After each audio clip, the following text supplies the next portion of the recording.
Is Australia's property market an accident waiting to happen? See, there's so much news: housing bubble, affordability crisis, overinflated markets, growing million-dollar medians. The list of less than flattering descriptions for Australia's housing market continues to grow as both local and overseas media outlets fuel speculation as to the state of our residential property sector.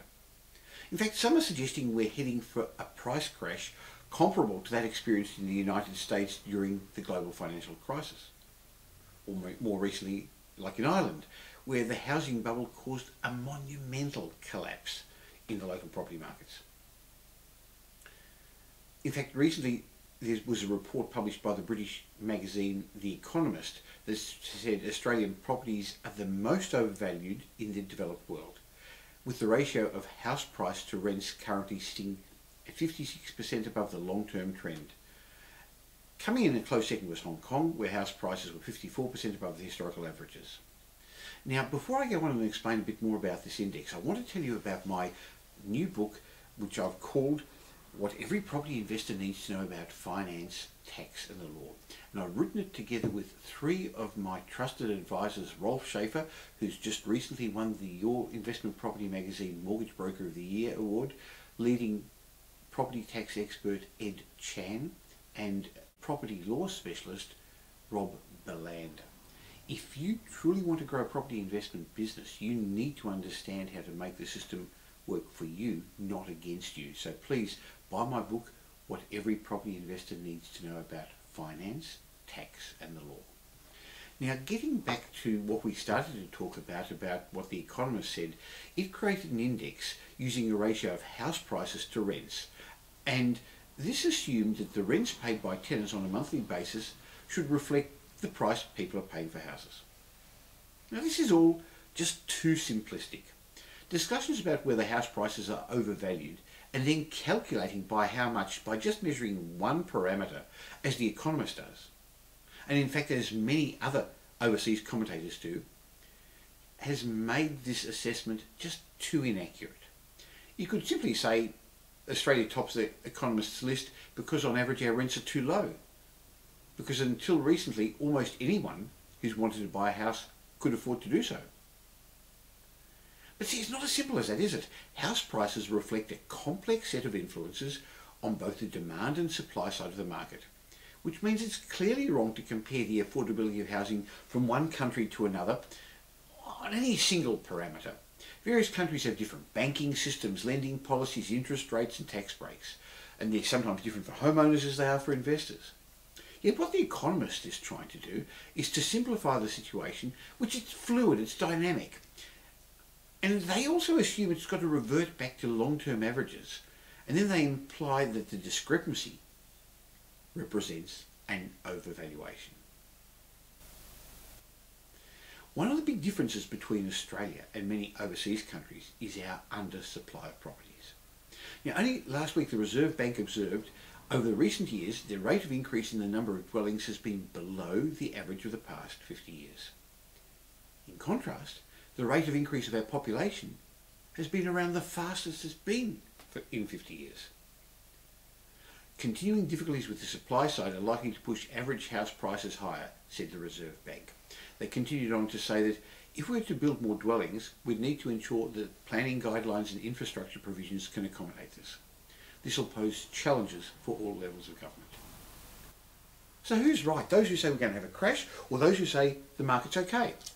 Well, recently Reserve Bank Governor Glenn Stevens said he wasn't terribly troubled about the house price levels in Australia, stating the ratio of house price to income in Australia was not exceptional by global standards. And you know what? Many local economists agree.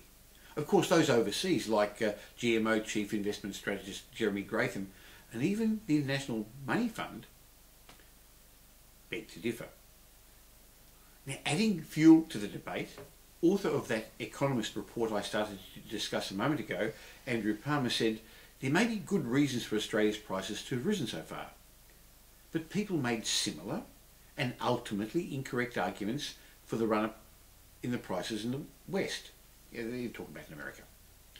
Some have suggested that the recent slowdown and slight fall in values across many of our Australian property markets is a sign of worse to come, with negative growth apparently being the harbinger of some doom, rather than just a normal cyclical correction that we've had for years and years, for decades. On the other side of the argument is AMP Capital's economist Shane Oliver. He said, although the Economist has been predicting the collapse of Australia's housing market for 8 years, it hasn't occurred yet. He argues that continuing strong immigration and a dwelling undersupply is keeping the sector stable, and says of growing concerns surrounding affordability, well, he said the Reserve Bank's well aware of it and would raise interest rates if house prices started going up again. Okay, I believe what we're seeing is just again another swing in the cyclical motion of our property markets. And the notion of comparing Australia's housing to the continuing misfortunes of the United States is a bit like measuring apples and oranges. Okay, well, what could cause a crash? Oliver from AMP said that one potential catalyst for a price crash could be if the mining boom and our good fortunes in our resources sector suddenly came to a halt. He said if the mining boom came to an end and lots of people lost their jobs and couldn't serve their mortgages, that would trigger prices to fall. But it's not going to happen, is it? So will property prices fall? Interestingly, in a recent report from the ANZ Bank, their senior economist Ange Montalti said we should cut to the chase, and rather than saying Australian house prices are overvalued, we should ask the more interesting and relevant question. Will Australian house prices fall?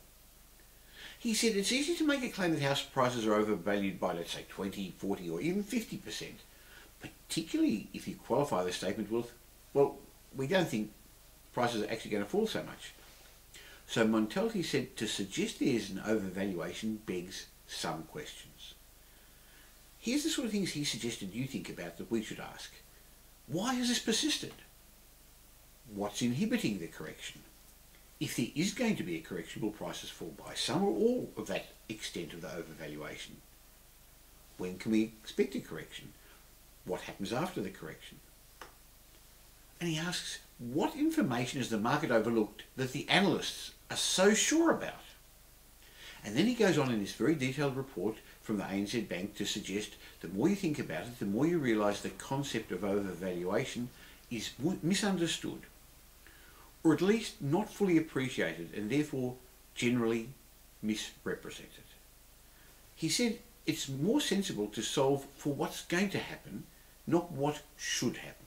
To do so, one needs to recognise both the value and the limitations of the more useful commonly applied metrics, and then overlay some of the less quantifiable and in some cases non-quantifiable drivers. Encouragingly, he says, many analysts measuring overvaluation do qualify their conclusions and do so by implicitly or explicitly acknowledging that what actually happens to house prices is driven by forces other than those used to calculate the estimated overvaluation. The problem is that in these debates, these other forces are often conveniently ignored or discounted as either insignificant or irrelevant. The ANZ report then goes on to explain that Australian house prices are at the level they are today because of a combination of structural changes to our credit system that means reverting back to those long-term averages isn't going to happen. So really what we're saying is there's so many factors involved that it's too hard to just look at one single factor like a lot of these overseas analysts are saying. For example, ANZ feels that deregulation of the banking system, increased customer sophistication and credit product innovation means that things just won't ever be the way they were in the past. And at the moment, above average population growth plus below long-term dwelling construction, according to the ANZ Bank, is causing a shortage of dwellings that are underpinning property values. They say that what many commentators seem to forget is that the fundamentals that have worked against American property prices, an overall weak economy, high unemployment, a dwelling oversupply, and dicey lending practices are exactly the opposite of the fundamentals currently driving the Australian bricks and mortar. And it's this disparity in our continuing good economic fortunes that will see our housing markets hold firm in the future. You see, what we're really seeing is property prices justified by living in one of the best economies in the developed world. What's often forgotten by most overseas analysts is that most of us want to live in much the same place in our four big capital cities. And they're all along our coastline. They're coastal cities. They've got to be worth more. Shouldn't there be a premium for living in this type of property, in this sort of country, which is so economically sound and so safe? It's the price you have to pay for living in the best country in the world.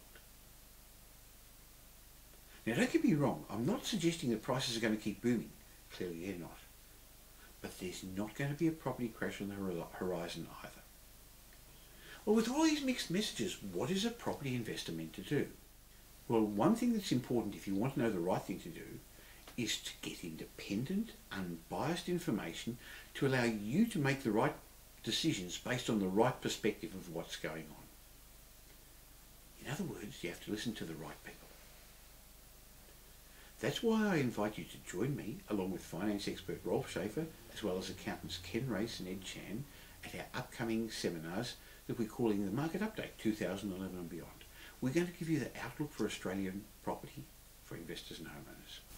Now, these one-day intensive sessions are going to be held in Melbourne, Sydney, Brisbane and Perth during March, April and May. And if you're serious about becoming wealthy in property, you shouldn't miss them. We're going to give you the strategies you need to take advantage of the current opportunities, and they still abound in this market. We're going to debunk many of the myths perpetuated by the media and explain what's really going on in Australia's economy and housing sector. So click on the link below and join us at one of these not to be missed seminars. And you know what, when you join us you can bring along a friend for free. So please don't miss out. Click on the link below and reserve your place now. Now, of course, I'm going to keep you up to date on how to take advantage of the changes in our property markets in future market updates like this that I give every fortnight.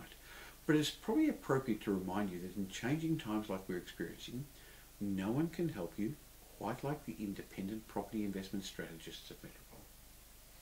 I'm really proud of our multi-award winning team. We've won 2 more awards just recently for Your Investment Property magazine, Best Buyers Agents of the Year and Best Mortgage Brokers of the Year. Remember, our team have no properties to sell, so their advice is independent, it's unbiased. If you want to find out a little bit more about what's happening in your local markets, why don't you join us at a briefing in Melbourne, Sydney, Brisbane, at our offices or with our associates in Perth. Click on the link just below this and you can find out as well. And lastly, I'd like to remind you that with so much happening in our property markets nowadays, I'm going to keep you updated almost every day with a short post in my blog. Now, this is different to the subscription to my newsletter, so why don't you click on Michael's blog up at the top there. It's a different subscription to the regular newsletter, and you'll get these quick, short daily updates. Look forward to sending you your next update in a fortnight. Have a great week. Make it a great week. This is Michael Yardney.